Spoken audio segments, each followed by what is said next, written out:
السلام علیکم ورحمۃ اللہ وبرکاتہ۔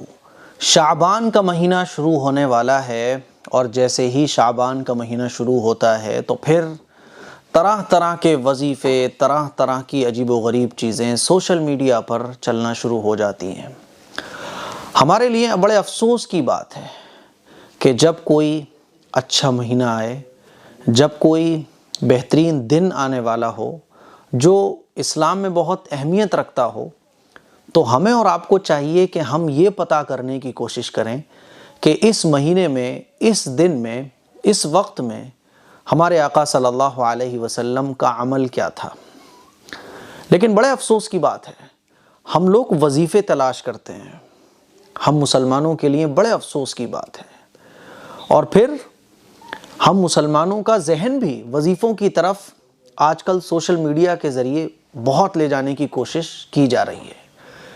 رجب شروع ہو تو رجب کے وظیفے، صاحب یہ وظیفہ ایسا کر لو، ساری دولت تمہارے قدموں میں آ جائے گی، تم مالدار ہو جاؤ گے۔ شعبان آئے تو شعبان کے وظیفے، کوئی کہہ رہا ہے لونگ پہ یہ پڑھ لو، کوئی کہہ رہا ہے پانی پہ یہ دم کر کے پی لو، کوئی کہہ رہا ہے اس طرح سے نماز پڑھو۔ عجیب، بڑا افسوس ہوتا ہے یہ چیزیں دیکھ کر۔ اور رمضان شروع ہوتا ہے تو رمضان کا چاند دیکھ کر یہ وظیفہ کر لو، بڑے افسوس کی بات ہے۔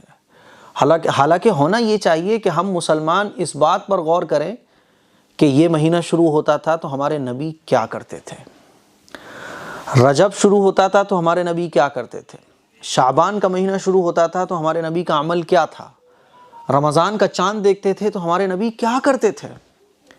بہت اچھے طریقے سے میری بات کو سمجھ لو، نبی پاک صلی اللہ علیہ وسلم کے طریقے میں ہی کامیابی ہے۔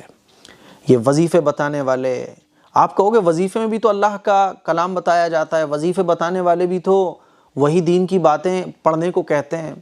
میرے عزیز بھائیوں، میری بہنوں، دین کا عمل، دین کا کوئی بھی کام وہ قابل قبول ہے اللہ کے نزدیک جو حضور کے بتائے ہوئے طریقے پر ہو، نبی کی سنتوں میں ہمارے لیے کامیابی ہے۔ اب شعبان کا مہینہ شروع ہونے والا ہے، طرح طرح کے وظیفے یوٹیوب پہ چلنا شروع ہو گئے اور ملین لوگ ان کو دیکھنے والے ہیں، ملینز آف ویوز۔ بڑا افسوس ہوتا ہے میرے عزیز بھائیوں، میں آپ کو دل کے درد کے ساتھ جناب رسول اللہ صلی اللہ علیہ وسلم کا طریقہ شعبان کے مہینے میں کیا تھا وہ بتانے جا رہا ہوں۔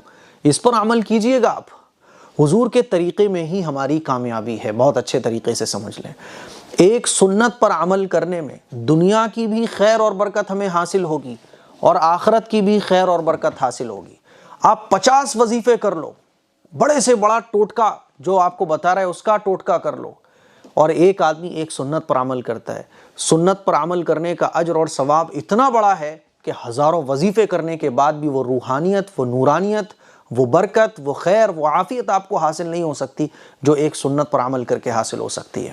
اب آئیے جانتے ہیں کہ شعبان میں رسول پاک صلی اللہ علیہ وسلم کیا عمل کیا کرتے تھے۔ حضرت اسامہ رضی اللہ تعالیٰ عنہ فرماتے ہیں کہ میں نے حضور سے پوچھا کہ یا رسول اللہ، آپ شعبان کے مہینے میں اتنے روزے رکھتے ہیں کہ رمضان کے علاوہ دوسرے مہینے میں، دوسرے کسی اور مہینے میں نے آپ کو اتنے روزے نفلی رکھتے ہوئے نہیں دیکھا، اس کی کیا وجہ ہے؟ آپ علیہ الصلوۃ والسلام نے ارشاد فرمایا کہ رجب کے اور رمضان کے بیچ میں ایک مہینہ ایسا ہے جس کی فضیلت سے لوگ غافل ہیں، اور اس مہینے میں ہی اللہ کے نزدیک بندوں کے اعمال پیش کیے جاتے ہیں۔ تو میری یہ خواہش ہے کہ جب اللہ کے پاس میرے اعمال پیش کیے جائیں تو میں روزے کی حالت میں ہوں، اسی لیے میں شعبان کے مہینے میں روزے رکھتا ہوں۔ تو اللہ کے نبی صلی اللہ علیہ وسلم کا عمل ہمیں پتہ چلا کہ حضور اس مہینے میں نفلی روزے خوب رکھا کرتے تھے۔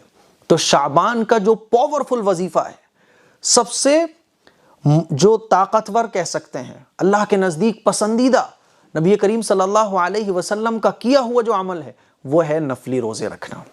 اور اگر آپ کے قضا روزے ہیں پہلے سے تو آپ قضا روزے رکھ لو شعبان کے مہینے میں۔ ایک صحابی آئیں فرماتی ہیں کہ حضور علیہ الصلوۃ والسلام شعبان کے مہینے میں خوب روزے رکھا کرتے تھے، لگاتار روزے رکھا کرتے تھے۔ میرے عزیز بھائیوں، میرے بہنوں، شعبان کے مہینے میں روزے رکھو۔